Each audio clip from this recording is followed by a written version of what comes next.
সুপ্রিয় দর্শক শ্রোতা,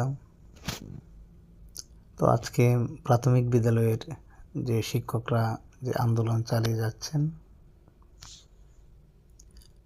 তো এই নিয়ে দৈনিক শিক্ষা একটি নিউজ করেছে যে মন্ত্রণালয়ের হুঁশিয়ারি উপেক্ষা, আন্দোলন চালিয়ে যাওয়ার ঘোষণা প্রাথমিক শিক্ষকদের।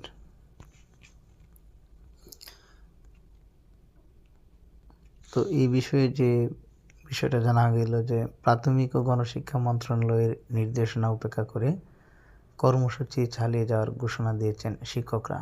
একই সঙ্গে জেলা শিক্ষা অফিসারদের শোকজে উদ্বেগ প্রকাশ করে প্রত্যাহারের দাবি জানান তারা। বুধবার এক সংবাদ বিজ্ঞপ্তিতে এ তথ্য জানানো হয়।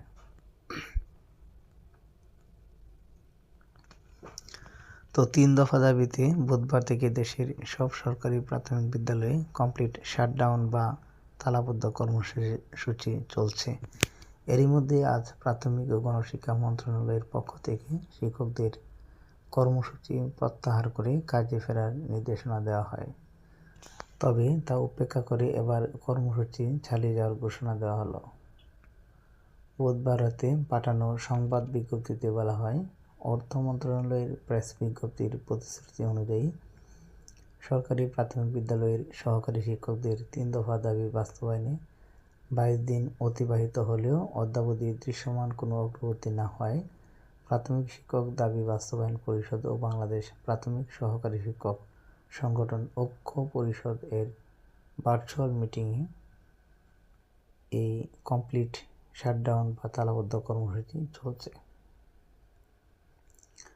তো সরকার যে বিষয়টা বলেছে যে মন্ত্রণালয় হুঁশিয়ারি দিয়েছে যে কোনো শিক্ষক যদি